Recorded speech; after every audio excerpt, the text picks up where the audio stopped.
Did Pete Alonso break Devin Williams? Do the Dodgers need a plumber? Is there more to Ohtani's quote-unquote slow start than meets the eye? And is President Trump a member of the Hall of Fame committee? We explore all that plus the Brewers Mount Rushmore now.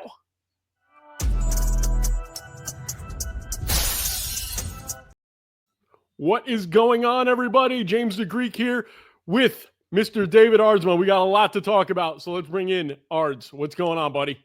How are you doing? What's up, everybody? I don't think anybody's going to be able to answer you, but I'll answer for them. We're good, David. How are you? Doing good. Doing great. Awesome. My arm is very sore from softball still. This is really sad and pathetic. Yes, it is. That is. Yeah, but I cannot wait to film it so that way you can tell me what I'm doing right or wrong. All right, before we get started with our usual spiel, we have something very, very special.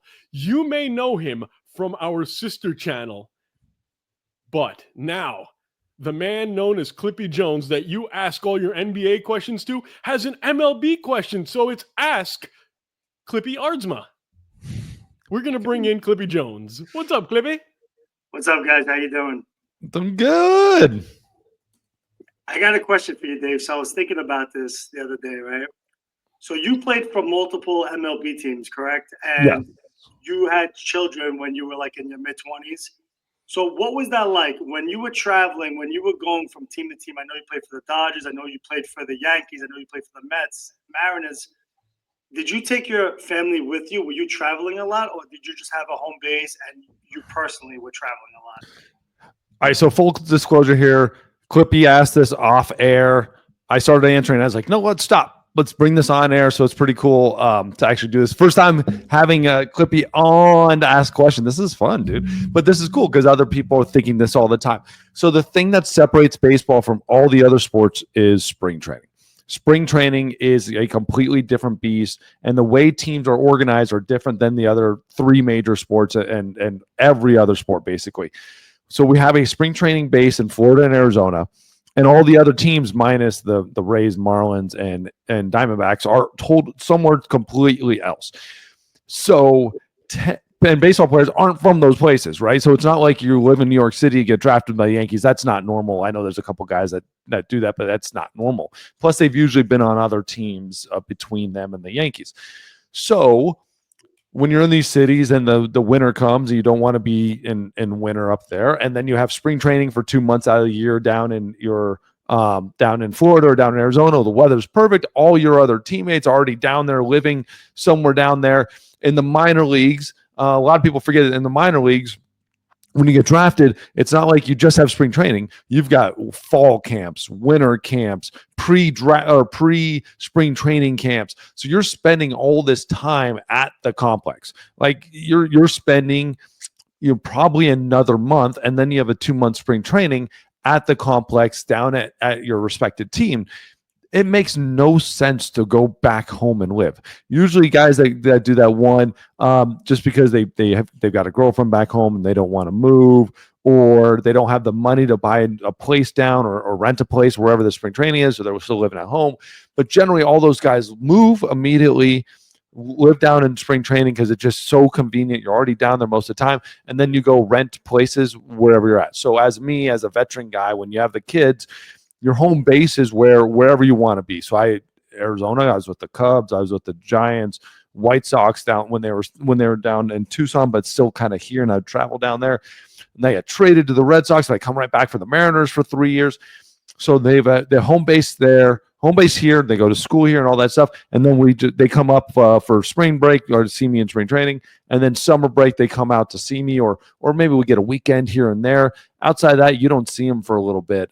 Especially once your kids get to that elementary school age, you don't really see them. But before then, the wife and the babies come with you, and they come out and they spend all summer with you, and then you go back home. But yes, to answer your question, you don't move to the city you play baseball in. Nobody really does that. I know a few guys that do that just because they love the town, but usually it's because they met a girl there and they stay there. Most of the time, you live in Florida, you live in Arizona, Texas, or California, maybe Las Vegas. That's it. And then you just enjoy your wintertime and you have your family live there. And then they come with you during the summer when they're out of school. that answer the question? That answered the question perfectly. Thank you. Yeah, I mean, James, you kind of like lived my career with me for the second half of my career once I had the kids. Yeah. And that's why the kids were so well adjusted, because you were gone so long. Yeah, and that's the thing is you have to and this is where a lot of the baseball marriages fail. You don't find a woman that can handle that. They find a woman that can't handle it. You're gone. They have the kids. They're stressed out. They're trying to raise kids and be a supporting wife while you're on the road and going out. And like you get to a new city, you go out for dinner and you go out for drinks, and that's just because you're with your guys. You're trying to stress relief. You're trying to just be while you can. And it's a very stressful life. Baseball wives have it unlike any other sports wives. So 162 games. So you have 82 on the road. Yes, you're not going city to city as much as basketball we were kind of talking about, or as much as hockey, but you're gone for 15 days straight. Well, they do not do that in basketball. They do not even sniff that in hockey and basketball. So you're gone for 15 days. At the very least, your least road trip is 3 to 4 days. And that's a normal road trip for basketball. Like if they're on a 5-game road trip in basketball, that's a pretty big deal. For us, a 5-game road trip is a start. All right, so where else are we going? Where's the other 5? It's weird to only go on a 5 or 6 day road trip. That's becoming more common now in baseball because these schedules are just crap. But to me, a 12-game road trip, 15-day road trip, that was like, that's every other week. Yeah, and you have to have more so in baseball than any other sport because you're gone so much longer. Your wife really has to trust you. If you're going to have those problems where she's worried about what you're going to do on the road, it's over. Without doubt. And then that's a lot of it. You have to build that trust. Obviously, you build that trust in any kind of marriage, any sort of job where travel is. I mean, I work with clients where they're gone 5 days out of the week, every week. It's just in any job, in any sport, it's about trust at the very least. In baseball, you get to see your husband doing their job, and not just like, oh, they're at work, whatever. You don't get to talk to them. It's all boring. You actually get to watch and live and die with them doing their job every week. But a lot of times, honestly, what happens is, let's play when I was with Atlanta. My wife's out with me. I go on a 15-day road trip. They might come to one of the cities if it's a cool city. Philadelphia, they came out and got to experience Philadelphia. That was really neat for them. Or you go to New York, they might come out to New York and see the trip while you're on the road. Or they go to family or have family come in while you're gone, and it kind of negates that, like, oh, they're gone all the time. Yeah, when I worked at MLB.com, I had to handle a lot of, coordinating, getting guys to and from the studio and whatnot, and I'd have a lot of chance to talk to them. And very often I would be getting not only the player, but their wives, because anytime the visiting player came to New York, the wife was coming, or San Diego. Those are the two places the wives always wanted to go to, San Diego and New York. Shopping and good weather. Well, San Diego, obviously. New York, because it's just cool. It's a different place. You want to go to the place where you want to go do stuff. Miami is always guaranteed. Family central because you get a hotel on the beach. Dallas, surprisingly, for some of the teams, a lot of the wives want to take a trip out there because it was a 4 seasons on a nice, like, it was like a resort. And with the lazy river and all this stuff, it was a cool place to go for them to chill. Plus, Dallas, from a city wise, is awesome. You're a little ways from the city. That's for sure. San Francisco back in the day was one where people wanted to go to. Seattle was a big family one. Both of those have kind of changed. Chicago is the best. Chicago and Toronto are the 2 best cities. So outside of like a couple of those. I've never been to Chicago. I got to check Chicago, dude. Chicago. Oh, Chicago. If I go to Chicago, can we go to see Ron? Yes. Love Ron. That's my wife's father. Coolest dude. R squared. Ron Roth. Yep. All right. Well, cool, man. I love it. This is a good thing about having a former closer as our co-host. We get to ask questions like this. And now I'm going to ask another question that you can only ask a closer. David, did Pete Alonso break Devin Williams? I don't know what's up with Devin Williams. This is really interesting to me. This is shocking to me. He has generally been so good over the course of his career. It's been incredible. Again, let me say this too. It's been like I think people are getting a little bit too out of control with how that he's that, but like really bad. Yeah. It's been a spurt and a game. So like Tampa Bay, he gave up 3 earned, and then Toronto, back-to-back games. Again, 6 days apart from each other, he gave up 3 earnings. But then before that, there was 4 games where he was only 2 hits in those 4 games, no earned runs, and then he had Detroit. He gave up 3 earned runs. And then before that, like, he did well. It's been a on and off sort of thing. That picture, that is, I don't know where that picture is from, but that is not. I love it because the Yankees did that to me. When I got traded, they screwed up my picture too. God, put that picture back up. Can I see this? Yes, because that is not what he looks like. The Yankees did that to me. But Pete Alonso, obviously, what we're referring to is the playoffs last year. It wasn't a walk-off. It was a go-ahead, right? I think it was a walk-off. I thought it was in Milwaukee. So I think it was a go-ahead. Okay. Go-ahead home run. And then that kind of like since then has not been good. His very first outing against Milwaukee gave up a run. But then so that's the thing is like it's been spurts. That's what we have to remember here. It's not that he's been that bad. He's just when he's been bad, it's been bad. It's just not like he's given up a run every single night. He's actually only given up runs in 4 games this year. Right. Think about that. Think about the level of where we're at. He's been in 12 games. Only 4 games he's given up a run. It's just that 3, and 1. So, like, our level of Devin Williams, or he's the best pitcher in the league, best reliever in the league, like the best reliever in the league, he's definitely not right now. And that's what we got to figure out is why in those outings, what is different about those outings? What analytically are they seeing? What are they seeing from a data standpoint where it's popping up? Or, sorry, 5 games he's given up runs. But the interesting thing is, you know this as a closer, your ERA goes up really quickly. So let's not even look at the ERA. But the thing that scares me, though, is he hasn't been giving up those runs on home runs where you're just like, okay, you know what, he walked a guy and then he gave up a bomb. He hasn't given up any home runs. It's just he's had games where he's given up 2 hits, 3 hits, 1 hit, 2 hit, 1 hits, and walking guys and then giving up those hits. It's not like it's coming as a result of one bad pitch. It's repeatedly they're getting after him. Yeah, absolutely. And here's the thing is like his exit velo is up 5 miles an hour from last year. His peak, which is whatever, max exit velo is up from 5 miles an hour last year, which is whatever, because just give up a hard hit ball. It's going to screw up. His launch angle is up from last year, which was up from the 2 previous years. So there's a whole lot of the data points when you start going down there. Everything's off just a little bit. And that's the interesting thing is what has really changed. What's the difference in him? His fastball is down a mile per hour, right? So his fastball is down a mile per hour. His changeup's about the same. And then when you're getting to movement, I haven't really dove into the movement standpoint, like how his pitches are moving. But I guarantee you there's a difference there. And again, it might just be going from Milwaukee to New York and a different ballpark, because it's a much different ballpark to pitch in, and sometimes different pitchers pitch better or worse, and Yankee Stadium is a whole different beast. But you also remember, Yankee Stadium is a whole different beast right now. Yeah. Everybody is crushing it in Yankee Stadium. Everybody is crushing in Yankee Stadium.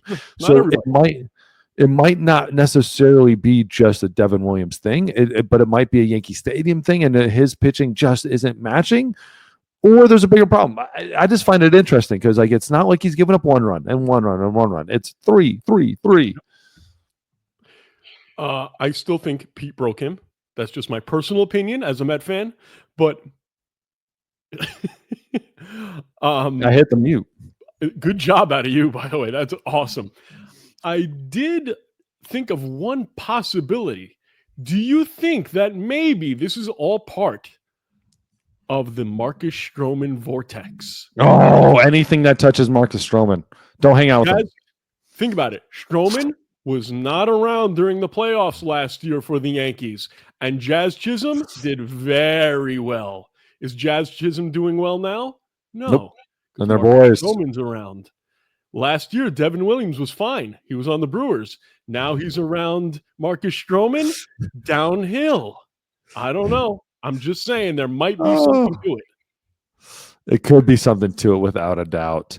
But in all seriousness, though, how much do you think this is affecting him more so because he's in New York? If he had this blip in Milwaukee, this wouldn't be such a big deal. But now you've been in this position. You've been in New York. You know how bad it can go.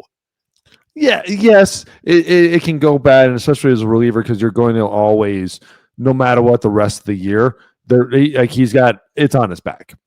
And plus, anytime he gives up a run, there's going to be boost. He can go 10 straight scoreless. It's baseball. You give up a run, everyone's, oh, boo, you suck, you're horrible. And that's the worst part of it, is hitters can get out of those slumps in New York because you got 3 good games in a row. All of a sudden, you're the toast of the town. Oh, your face is on everything again. Oh, back page. It's, oh, he's coming back. You have a 0 for 4 day. No one's going to care because you can still win without you. When a reliever has a bad day, it's straight up horrible, and they're just going to kind of slap you in the face how bad you are. Plus, you also have the specter of Mariano Rivera over your shoulder. No matter what you do as a closer, still not Mariano. Yeah, it's not necessarily that anymore. It's still, I don't think it's the not Mariano anymore. But still it's a Mariano factor of expectations of the role. He was so good for so long. Everybody, that's just like what you're going to be that. It's kind of like Jeter at short, where I think we're getting away from that now. Yeah. I don't think there's still kind of those expectations, but like Volpe, it was Volpe, right? When he came up. Yeah. And had all those expectations. Rookie starting at shortstop. It's Jeter. Like, what? Like, you can't be on that level. And now, like, you don't hear about it anymore. I still think that as a closer, like, there's been so many good years of that Mariano on such a high level. Expectation is just, it's not even like, oh, he's not Mariano. No, it's just like, that's what closers in New York do, and even Goose Gossage, you had so many great closers in Yankee uniforms. Dave Robertson, like, you've had guys that just gotten the job done every single day. There's always just an expectation. Speaking of which, I'm glad you brought him up, and I want to end on this with Williams. But you mentioned David Robertson. How the hell is he still at home? I don't know. I don't know if he's like feeling something or not feeling something, but he should be in a uniform right now. There's so many teams that use relievers so much. At this point, it is a perfect sign. Get him in your system and just let him start throwing unless there's something else there. Yeah, I mean, one of the Mets relievers went down the other day, and all I was thinking about was like, hey, can somebody call David Robertson? Because that guy's money. There's 30 teams that need him right now. Oh, yeah. 29. Rockies don't sign him. Rockies do not sign him, please. Well, that's a perfect segue. We were going to talk about it at some point, so why not talk about it now? The Colorado Rockies, good Lord, they are bad. They're going to be worse than last year's White Sox. And the difference is, at least the White Sox, they had a couple of players last year that you're like, okay, they can move them, they can rebuild. I don't see anything on this Rockies team that I would want to bring on to my team.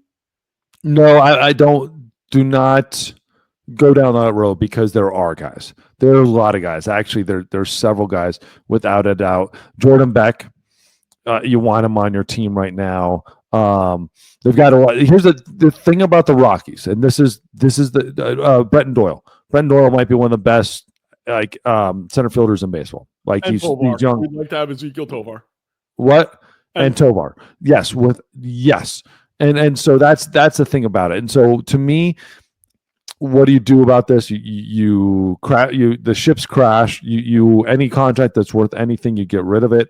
Anybody that's worth anything, get rid of it. But they have to truly believe in these young players and go at the Oakland A's, go the Tampa Bay Rays, the Tampa Rays slot, and just develop from within. And when they hit, you trade.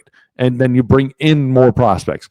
Every move they have to make, they have to completely change their mindset and start operating on those levels. Like, there's a reason why the Rays and the Oakland A's just keep bringing up and making it like it's when they're bad, they're bad, but when they're good, they're really damn good for about 2-3 years. And then the A's, the difference between the Rays and the A's is the A's hold on to them a little too long. And so when they trade they're not getting the full value to completely constantly like reoperate, or they're getting such young value that it's not a constant like Rays cycle. But the Rays had been so good for so long because the moment they'd get players, they would also get big league talent players, like AAA guys that are right on the cusp. Where the A's, I think, when they make those moves or let them go on free agency, like the Rays, you never see anybody leave as free agents. No, never. But the A's, you do. A's, you see guys leave a free agency, and so you don't get the value for them. And so the Rockies has to, one, go out, sign the smartest front office in Major League Baseball. Send all your money in the front office and then give them 7 years. Just stick with it for 5-7 years. Do not change helm. Do not do this, and let them develop from within. Change the mindset of how we're going to develop these guys, where give them a Tampa Bay Ray mindset and let them develop from within. And then trash the pitching staff. Just trash the pitching staff. It's funny that you mentioned the front office. I have a name for you as a possible replacement for the GM over there, and you tell me if I'm absolutely crazy. Kim Ng. Oh, absolutely. I'd love it. I'd love it. What she was doing with the Marlins was incredible. I still think she got the short end of the stick, and I also think 1,000%. And I also think she's behind the 8 ball because she is a woman in the old, in the, what's the word? Anyway, surrounded by men in that league. I would love to see her take on this role. I think she can do exactly what she did with the Marlins before their ownership lost their mind and lost Jeter, lost Kim Ng, and now they're right back in the crapper.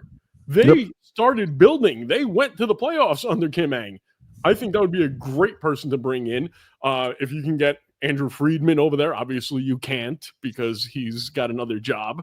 But yeah, they need some really, really big help over there. And Chris Bryant might go down as one of the worst free agent signings ever. Yeah, and they're still paying for Arenado. They're still paying other contracts, which blows my mind. But yeah, Chris Bryant, that signing, I understand why they'd want to do the signing, but God, it was such a bad timing for it and everything. Bottom line is, though, they have to build their team with offense. Offense. They have to become a great offensive team before they can even think about competing because, pitchers are just not going to do that well over there. If you bring 5 good pitchers, not great. You don't need to have great pitchers, but 5 above replacement player pitchers over there and then just have a great offense. That's how you build that team, in my opinion. Without a doubt. You have to have an offense that just crushes and you figure out the pitching. And that's the thing is for them, there's like the hitting is a massive difference between home and road. Yeah. From a pitching standpoint, they have a 5.4 ERA at home and a 5.1 on the road. That's just brutal. Like slugging, everything is just bad on the road and home. So it really doesn't matter what you do. They just need to blow that pitching staff up. They need to get some people in there, do crazy data analysis, figure out from across the league who pitches well there, who pitches better than everybody else, and find and completely develop that pitching staff for that exact profile and figure it out. Because we thought they knew it in a while, but they don't need the greatest pitching staff in the world. They need to be the opposite of the Mariners. Pitch decent on the road, whatever at home, outscore them at home and outscore them on the road. Yeah. It's so simple. Like we talk about just outscoring, you score more runs, but build an offense to score more runs. You don't need to be the 27 Yankees every single day. You just need to score one more run than them at home and one more run at home on the road and home. You just need one more. So just build a better offense than other teams. I know it's crazy. I know it's so stupid to say it. It's so obvious and stuff like that, but they just need to go out there and get hitters. Go out there. Why are guys like Teoscar Hernandez signing deals with the Dodgers when they should have been in Colorado? Just go get. I get it, Teoscar Hernandez across the board. It's so simple to look at and say oh, that guy, but that guy, he was there, and you throw him in that offense, he crushes it, and he was getting better. And so I don't know. It's hard. They went for the big splash. They keep going for the big splash and not build in the aggregate. Like it's such a money ball idea, build in the aggregate, and they haven't done that. They haven't thought about doing that. Yeah, and you remember years ago when they were good because they had Vinny Castilla, they had Todd Helton, they had Larry Walker, they had oh, come on. Let's get your Rockies knowledge going here. Oh God. Dante Bichette. Okay. Ellis Burks, Andre Galarraga, the Vinny big Castilla. Charles Johnson, a catcher for a while over there, if memory serves. And then you start going down the line, and then when you got to those like the 2007 Rockies, like that was a very well complete team. Yeah, and you can't remember any of their starting pitchers except for Ubaldo Jimenez, who I remember because that guy was awesome for 1 year. Best first half. No, best first half. He was horrible in the second half. Okay, so he had like a 5 in the second. He had 18 wins in the first half, and then like 2 or 1 in the second half.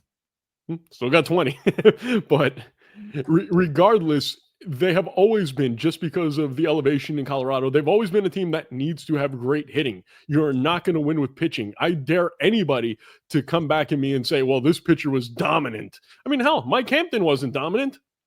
No, he ended with 19 wins. And he had like 18 or something like that in the first half. I thought it was a little more like 15-5, but that's fine. 19-8. So 2010, we're going to look at this, dude. Okay. I'll tell you this. We're going to look at the splits. 2010, home and away. First half, second half. First half, it's not showing. Dang it. Yeah, well, I'll find it. 15-1, and he was 4-7. Okay, so I was a 2-2 in the first half and a 3-8 in the second half. 3-8 in Colorado is pretty damn good, dude. Without a doubt, but he was 4-7 with a 3-8. So you're 15-1. 15 wins. 15-1. He was the greatest pitcher of the first half ever.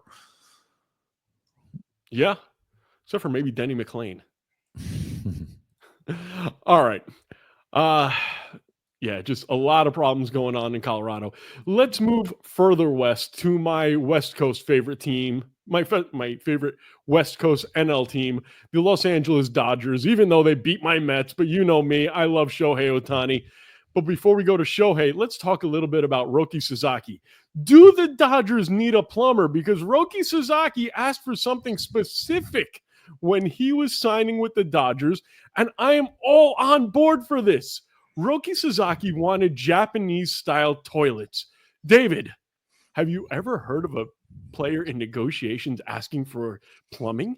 I've heard of plenty of people in regular negotiations, like executives and for businesses or whatever, wanting their own bathrooms, but I love it. Go for it, dude. Like, go get the toilets. I guarantee you a lot of the players are like, oh, hell, all right, dude, let's do this. Probably half of them were looking at it like you're absolutely crazy, and half of them were like, what? Yeah, this is awesome. But again, that's when you're coming over from Japan and you're the number one, international signing player, if not one of the highest signing players of the entire offseason. You're not even going to you're getting so below value for your money. The way you can at least pick your toilet. I want a good toilet, good like I have it at home. You and I, we've both been to Japan, not together. One day we have to do that. But how wonderful are Japanese toilets? That whole system over there is just brilliant. I never really used it like that. I never went all out on it. I did turn on the seat heating. That's awesome. That was a game changer for me. And that's the only button I could figure out. And flush. It still took me a while to figure out flush. Shameful, because the whole thing is wonderful. First of all, the heating is on all the time. So you wake up in the middle of the night and you're groggy and you go to the bathroom and you sit down, you're like, ooh, this is nice and warm. It's not hot, it's not cold, but it's exactly where I want it to be. Then you don't need toilet paper. And then the flushing, all of it is just wonderful. And they even have these things. These are like $2,000 a piece or more. They even have them in the subway systems. You know what? They say that America is the greatest country in the world, and I believe that, but we are far behind when it comes to mass transportation and toilets. The toilets are amazing. I know Andrea wants to get a toilet like that here, but I've never figured out all the buttons on it. But we had a hotel in Seattle that we stayed at once, and the floors were heated in the bathroom. So you get up and you go walk in the bathroom, and like the floors are heated. The bowl was heated. It was awesome. It's just absolutely incredible. I was thinking about this, though. The other day, I was watching this documentary on YouTube. It was not even a documentary, just this interview that they did with Ron Darling, the former Met pitcher. And he was talking about how much the game has changed. And he was saying how when he was pitching in, 85, in spring training, they put out a table and you had bread, peanut butter, and jelly. Now we're at the point where we're asking for $3,000 toilets. I understand baseball's a hard game. It's a long game. But are you guys getting a little greedy, a little too much? Because at the end of the day, you're all getting paid millions. You can afford your own damn toilet. You can afford your filet mignon if you really want it. You even get money. You get an allowance when you're on the road for meals. You get meal money. Why the hell are the teams putting out these big spreads? And why do they have to pay for the toilets, you greedy bastards? Is the peon talking? Are you done yet? Did you call me a peon? Yep. Okay. Get out of here. Get out of here. I'm sad. Sorry, little man. It's awesome. I love it. Hey, all I know is in the minor leagues, the peanut butter jelly sandwiches was normal for a snack before a game and all this stuff. Nope. Get rid of it. I love it. Because the problem is, and this is what we started seeing, another team's going to start providing it. And that's where everybody's going to go. The Dodgers give you better toilets. More Asian players are going to want to sign with the Dodgers. It's a simple thing. What you forget, baseball players are normal people. We just want the simple, normal things. Like those little things make the difference in like wanting to sign with a team. It's how well do they travel? What hotels do they go to? What's the food like? You'll never believe the bathrooms. Like the toilets are the best in the league. And those are the little things because the money is about the same across the board. So what makes the difference and where people sign is those little things. It sounds so stupid, but what's the clubhouse like? Those things that make a massive difference. That's why all this investment is going into the teams. It's not that we can't handle the bad side. It's that once one does it, and they start signing free agents for the same amount of money, if not less than other teams, they all have to do it. It's dollars and cents. It's well established that I love you, right? You greedy prick.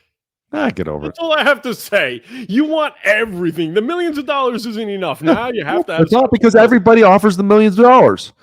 Everybody offers it. It's the same amount of money. He could have gone anywhere he wanted for the exact same amount of money. So he goes to the place where he's going to be treated the best. They want you. Sorry, back in the day when they didn't have free agency and they didn't have an opportunity to go anywhere else, and fans came to the ballpark in the thousands, and by 10,000 was a great game in some of these fans and some of these stadiums. It's a different ball game now, and when they're all getting offered, we saw some of those numbers. There was 4 or 5 teams out there that almost at the same numbers across the board. So then the pick comes, where do I want to be? And who's going to treat me the best and treat the teammates the best? And then show the amount of money and show that they're investing into the players more than just contracts. That's the difference between back then. Back then, I loved it. That was baseball. Same point. Now it's like, okay, why would I sign there? Could you imagine if that's what a team's offering you? And that's the word around the league. That's the Oakland. That's the thing about Oakland back in the day. You had to buy your own drinks. Yeah. The Cubs back in the day, you had to buy your own hats. This was like 2000. You had to buy your own hats.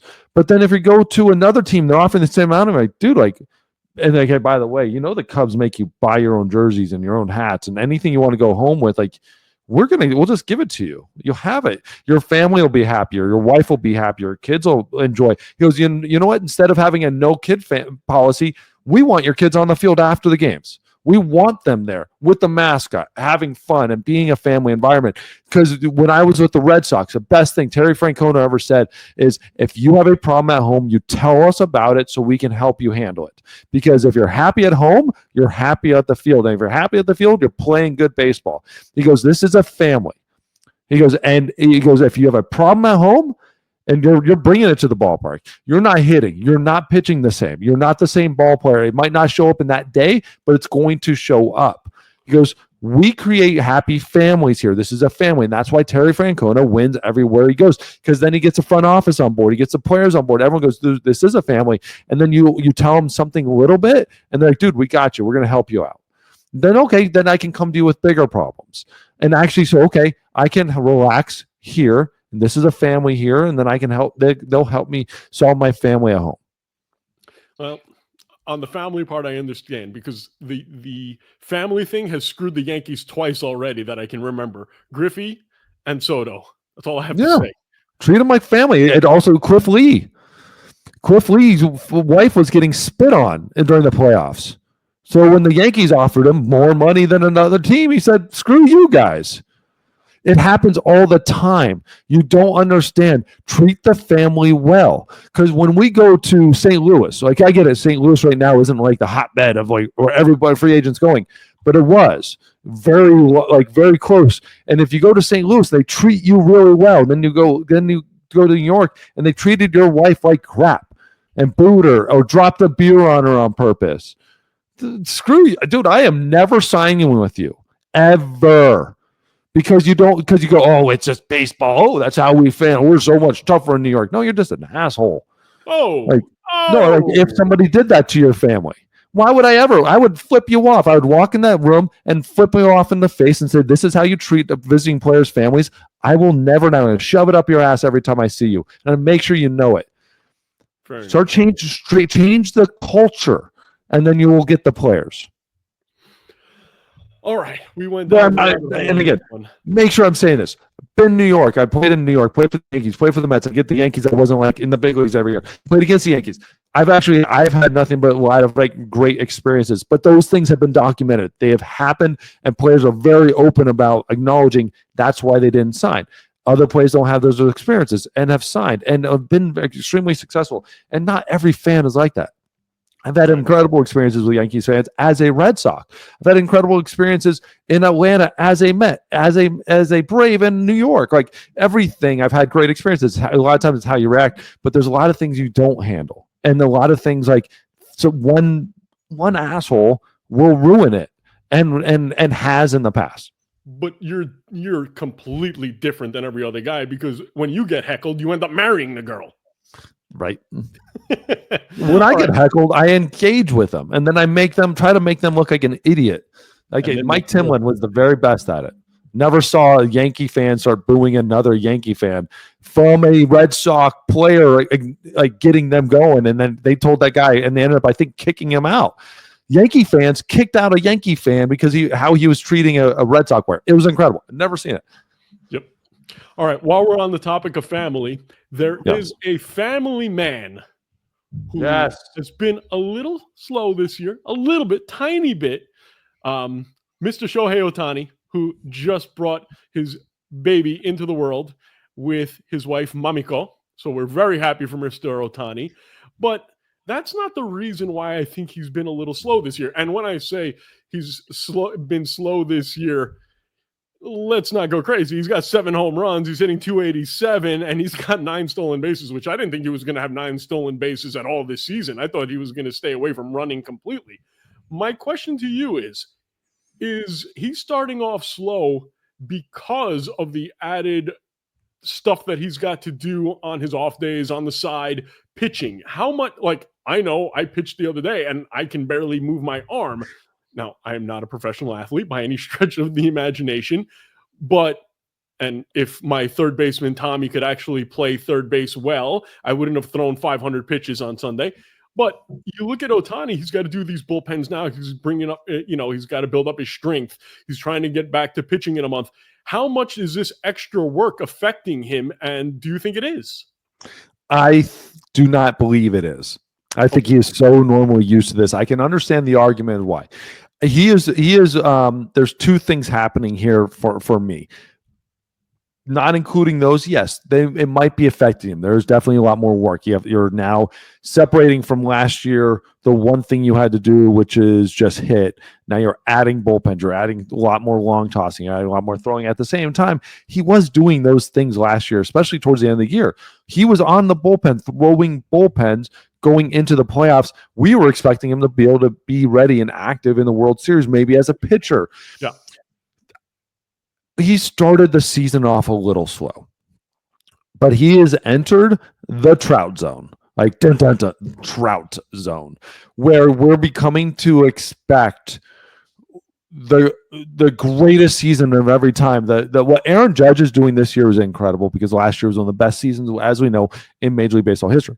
Ohtani had one of the best seasons in Major League Baseball history, but we're entered the Trout zone, which is being fourth in the league, or what is he right now? Fifth in the league in stolen bases, fourth in the league in OPS, which I think is actually the best hitting number there is, hitting 290, being 3 behind in home runs, having actually a very, very, very, very good season, and we're looking at it as a crappy start. Yeah, that's the Trout zone, where the three hitters above him, right? Pete Alonso, Fernando Tatis, and Corbin Carroll on OPS wise, and he's getting hotter. Ohtani is actually getting hotter. So he's hitting 320 in his last 7 games, slugging 680 in his last 7 games, hit 4 stolen bases in his last 7 games, where every data point is pointing up as his actual workload is pointing up. It's actually interesting. I think he just started out slow because there's ramifications from the shoulder surgery that he had and the sliding injury that he suffered in the World Series. Yeah. Or NLCS. No, it was in World Series, Game 2. Whatever it was. Yes. When the World Series, he hurt his shoulder, had the shoulder surgery. That's where he's coming from. That's where he's suffering. And that's really it. Because outside of that, he's doing great. And we're just not seeing this crazy 50-50 kind of level season. His home runs are down just a little bit from they were last year. Every data point's down just a little bit from last year, but they're warming up. Like if he keeps doing what he's done the last 7, hits 320 with 700, that's a better numbers than they were last year. And so that's the crazy part. It's just home runs are down, and you start seeing some bad swings. That's the only thing I'm seeing is some swings, some days, they're just not on Ohtani level. He's fine. Yeah, he's having a slow start. 168 OPS plus. Yes, and that's the problem when you look at it and you start breaking it down. You start realizing he's entered a world where our level of expectation is so much higher every time he steps at the plate that even when he's in an elite zone, it's not good enough. It seems to be not elite, even though and that's what Trout suffered from. Is every single season you're expecting more, and you're like, wait, he's like second best in the league, or best, or third best, or second best, or the best again. And that's our problem with Ohtani. He's entered that zone.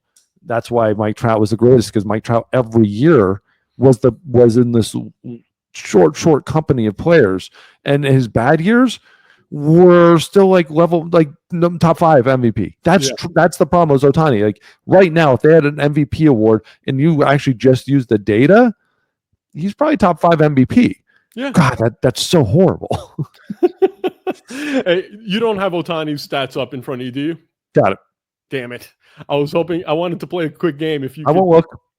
I mean, I only know this last 7 days. That's what I was looking at. Career OPS plus is 162.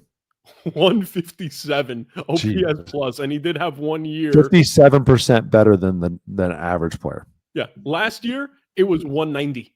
Yes. What's he at right now? Right now he's only at 168. Oh, so better than his average, better than his career average. Yeah, you said 167, right? 157. 157. So he is 11% better than his career average. That's insane. Yeah.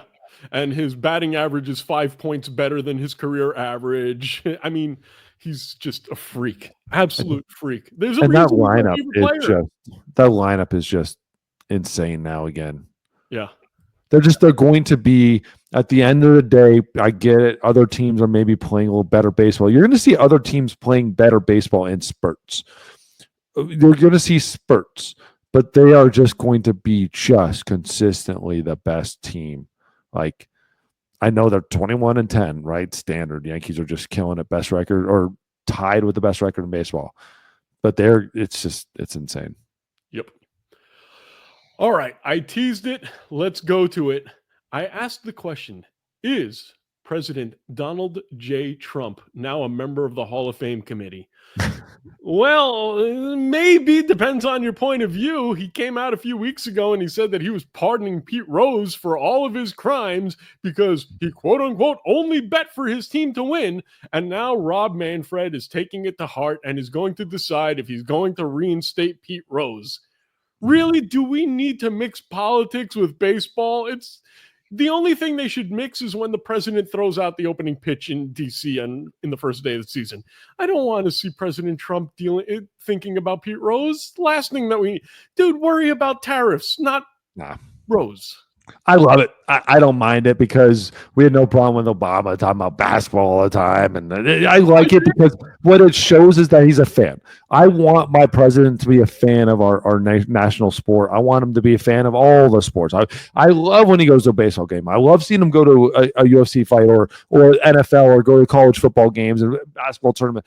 I love it. I want my president out these things to show that they're one of us. They're supposed to be one of us. So I like it when he's talking baseball. That's cool because it takes his mind off it. It takes everybody's mind off it. I don't care who the president is. Talk baseball as long as you know what you're talking about. My problem. And we notice, stop it with Pete Rose. Stop it with Pete Rose.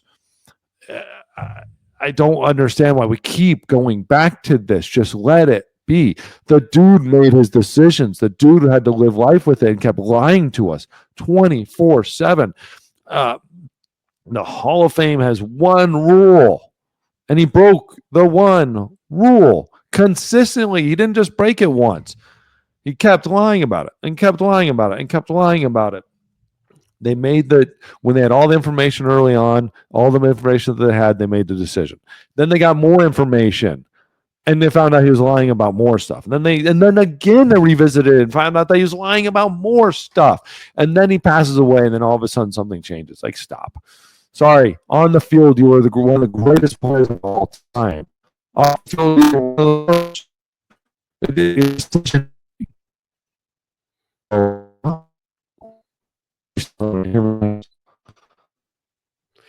Look, the bottom line with this whole situation is, you said it, there's one freaking rule.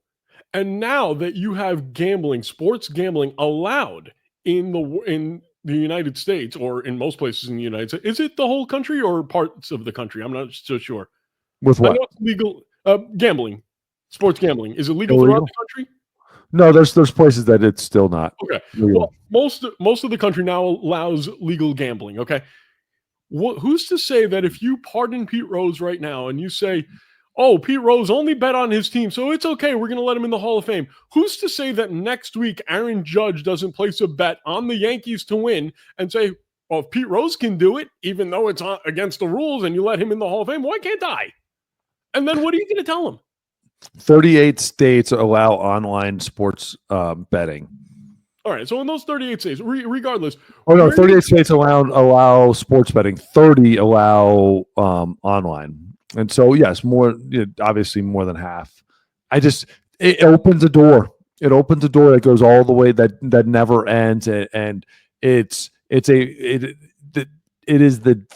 one of the single greatest issues sports will always have, which is the gambling side of it. And then a player getting involved with it, other influences getting involved with it. You cannot touch the subject, and the problem is that one of the greatest players of all time was the one doing it. And we can say that he only bet on his team to win all he want. There's been no evidence to back that up. There's been nothing that actually supports it. Like, you're just taking his word for that, because he also said he'd never bet on his team. Then he never bet on his team to lose. And there was constant lying. So the one big lie that would make sense for him to keep forever, all the way to his grave, is to say, I never bet on my team to lose, because that's the one sin. That's the sin. That's the one that kills him. Nobody can argue anymore for him. So of course he's going to lie about it. I want to believe that he only bet on his team to win, but I'm sorry, but I'm a manager and I have a gambling addiction, and I know what this team looks like that day. I know they're going to lose. It's baseball, 162. You're going to take an L and walk away and to fight another day. I can manipulate that team so easy. Yeah, and that's the thing about it. It's like, and if I lose, I got to deal with guys named Vinny and Salvatore coming to my house and trying to see where my kids are at. So if I have the difference between, sitting Gianfranco in the ninth or not, and it's going to be my legs or Gianfranco pitching, guess what? Gianfranco's sitting on the bench. And that's what happens. Or when I know Gianfranco's throwing 4 days in a row, I'm going to pitch him that fifth, because that's going to up my odds that we're going to lose. And I'm sorry, but when you're an addict, Pete Rose was the most competitive baseball player I've ever seen in my life, ever heard about in my life. Amazing. And that's so good on the field. When you're an addict and you're addicted to gambling, you got to remember, even if he's a manager, a loss is a win. A loss can be a win at the end of the day. So you can if you shift your point of view and say, yeah, we'll lose on the field, but I'm winning off the field. And that win to you is because it's the addiction of a win becomes more important than the field. And you can see in his life that was more important. Especially with someone that we've noticed has extremely selfish tendencies. Yep. He cares more about himself winning than other people. Just leave the Pete Rose thing alone. No one was asking for it. No one was talking about it. Trump obviously talked about it. If he would have never said anything, we would have never talked about it again. Yep. If only. All right. Before we move on to my favorite segment of the show, I want to remind everybody, if you want to learn how to be a good teammate, if you want to learn how to do things the right way, you only need to call one man, the beautiful, the bald David Aardsma at Top Velocity Pro. David, tell us all about it. Top Velocity Pro. Hit me up on any social, Top Velocity Pro, on all the socials, on my website, topvelocitypro.com, where you come to be the best baseball player you could possibly be. We'll train you in every aspect of the game, and an absolute holistic approach from the ground up: nutrition, weightlifting, mental side of baseball, the analytics, the data, the whatever you want. We have it. We provide it. We train our guys for it. For whatever level you are to, anything from, I got guys from 8 years old all the way to 55. It is crazy. So we kind of have till 55. Yeah, we got guys. I got a guy who wants to pitch. It was the coolest thing, man. His lifelong dream was to pitch for his men's league team. He had never pitched before, and he just wanted to help his men's league. Dude, he is crazy baseball, crazy Yankee fan, and he just wanted to pitch for his team, help him win a game. And we got on the mound. He's had knee issues, back issues. I mean, every issue you could possibly get. Got him to a point where he could pitch, and went out and helped his team win a game. And it was one of the best memories he's ever had. How fast was he throwing? I can look it up. It was not a speed where you're going to walk away with and be all excited. I mean, again, our goal is to get him to a point of pitching. If he's 55, is 75 a reasonable number for a 55-year-old man? 75 is a good number. Very good number. Very good number? Okay. Very good number.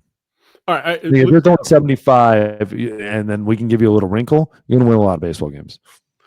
All right, I got a question for you, Mr. Pitching Guru. I have some soreness right here. Yep. So it's not exactly my tricep. My tricep is pretty well developed, but it's right next to it. How do I exercise to make that stronger? You got to get right up in there. One, you can get into skull crushers. So you're lying down, weight over your head. You can standing tricep extensions, really focus on triceps. So a lot of like tricep extension down below. But you remember a soreness back here, you have to work the whole shoulder. So generally, like normal Job's exercises, shoulders, front, back, reverse flies would be awesome for it. kickbacks, everything. Just work those triceps, work that entire shoulder. That's a big thing, and the lats. Okay. Shoulders, lats, just get everything around this entire area. Good to know. And Clippy Jones just asked me, did we win our softball games? No, we got our butts handed to us. And you can blame my buddy Tommy for that. Tommy, if you're watching, learn how to play third base, you son of a... Never mind. All right. Let's finish it up with my favorite part of the show, and that is Mount Rushmore time.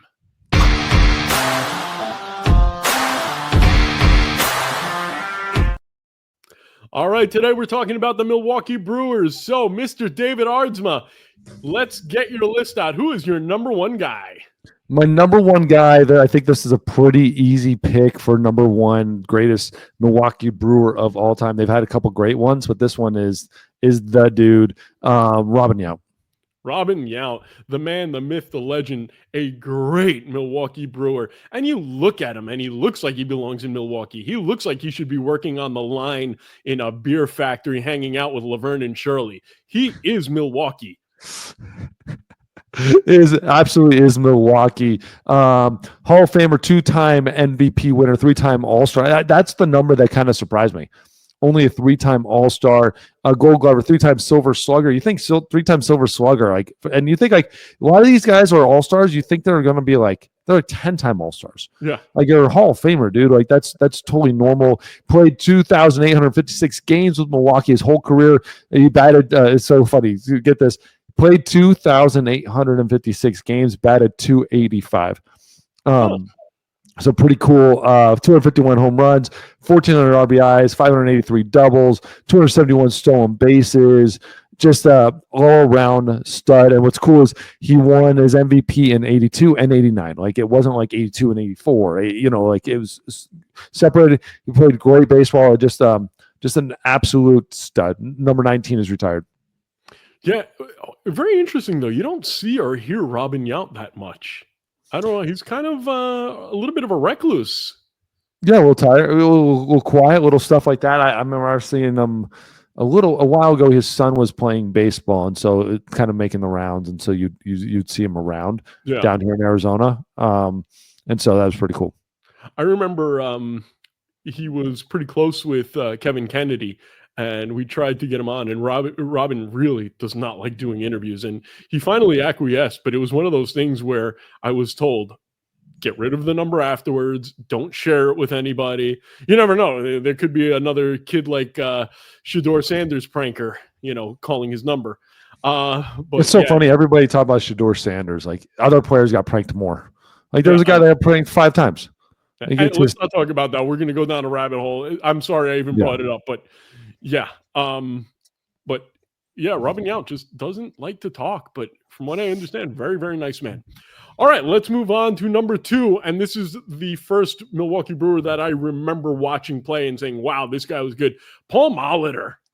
Paul Molitor, you know what the really interesting thing is when I started paying attention to baseball, I didn't even know he was a Brewer. I thought he was a Brewer for just a little bit.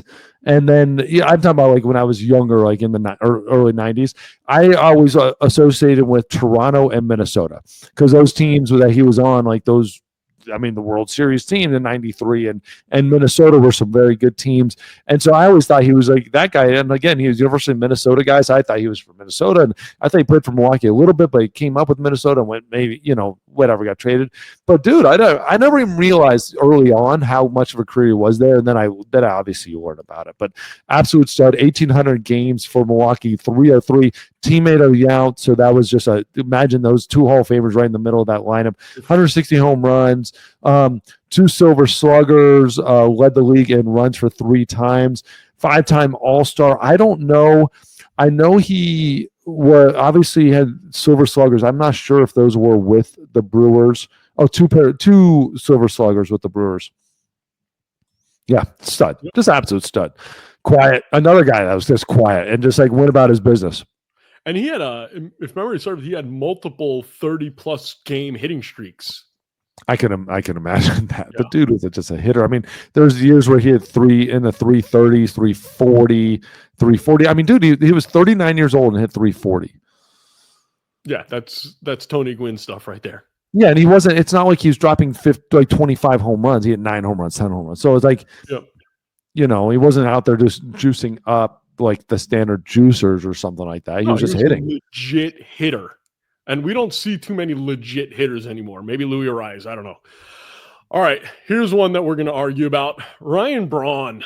Let's argue. Let's argue all day long. Ryan Braun as a Brewer. This guy has been an absolute stud. Obviously retired. We know the issue with the steroid stuff or PED. Let me put it that way. Not steroids. PED stuff. But at the end of the day, as a Milwaukee Brewer, that you can't really argue with the numbers.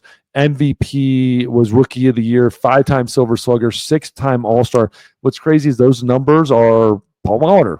Those are better than Paul Molitor. They're better than Robin Yount. Like when you just go to those outside of only one MVP. Was the cornerstone of those 2000 Brewers teams. Very good team almost every single year. He was the guy. And there's no doubt about it to me that he was one of the best players in Brewers history. I'm not taking anything away from him. Everything that you said was 100% right. Here's where I'm going to argue with you.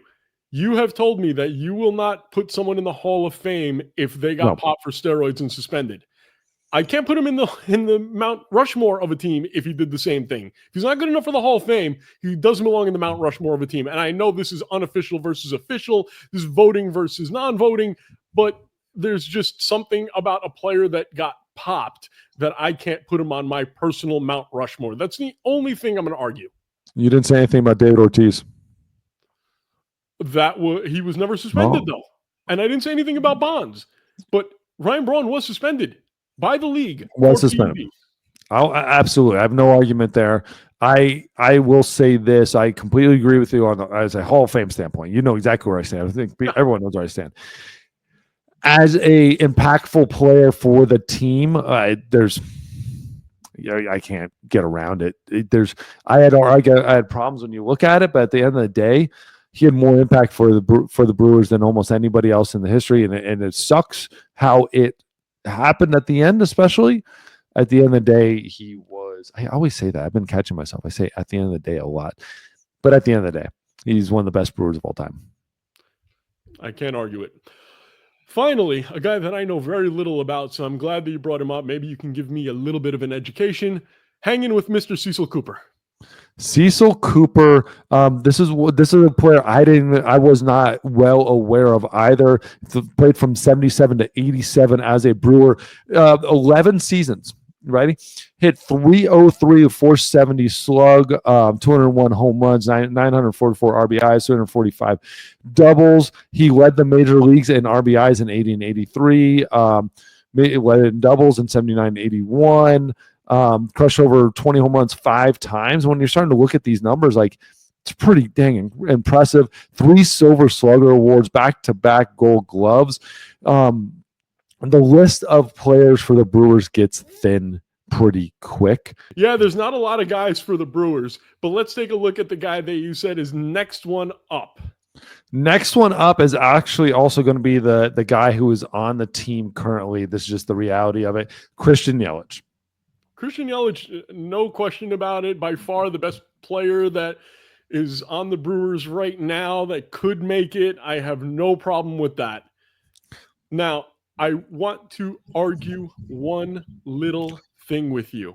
What? When we did the Los Angeles Dodgers, who did you put in there? Who was the face of the Dodgers that wasn't a player? Yeah, it was the manager. Tommy. Okay. Got to be on the field. We talked about this. Got to be on the field, brother. But you're telling me that Mr. Baseball does not mean enough to the Milwaukee Brewers to be on the Mount Rushmore? Like, I would make an exception for the on the field thing because it's Mr. Baseball. Yeah, but everybody had somebody that they grew up with, listening, watching, and I get it. I completely understand. It's a tough, but yeah, for me, I drew the line as you got to be wearing the uniform and be on the field for this. For this, to me, you got to be doing that because you'll look at it and you're with the Dodgers. There's no doubt who would be on this list, right? I know, but you also said that you could have put Vince Scully on there. I get it. I see the line. That's the thing. Like I that's where it'll go. appreciate the Okay, line. and that's the line for me is the Mount Rushmore for me is who represent the team on the field, and that doesn't mean necessarily as a player. It could be a coach, but you're putting the uniform on. You're in the dugout every day, and that's just it's so tough for me. But without a doubt, Mr. Baseball is the man. Okay, then in that case, how about we kick off Ryan Braun because he's a PED guy and put on the Brewers mascot. He's in a Brewers uniform and he goes down that cool little slide. That'd be funny. Like good. But then that'd be interesting when we get to Philly. Where do we go? Because it's a better mascot. Yeah, and not to mention the Mets, Mr. Met. Nah. What? It's good. It's great. It's not Philly fanatic. It's not. He's not on the same level. Not on the same level. And then where do you go? San Diego? Do you do chicken? Because the chicken isn't a Padre mascot. It's a San. They do it. He does everything. Yeah. Listen, I can understand why you're not going to use Mr. Met because he's not even man enough to keep his woman. Mrs. Met was cheating on him with Grimace last year. It was a whole big mess. So we'll keep the mascots out of this. Oh. David, you got anything to add before we say goodbye this week? Nothing. Just Bob Uecker. And with that being said, Bob Uecker, we love you. Talk to you next week. Oh, before I forget, one very important thing. I can't believe I almost screwed this up. I want to give a birthday shout out to our #1 follower, Carla. Happy birthday. I hope you enjoyed the doubleheader in Seattle. Don't think that we didn't pay attention. Happy birthday, Carla. We love you. Happy birthday, Carla. And with that being said, I'm James. He's David. We're out. Talk to you later.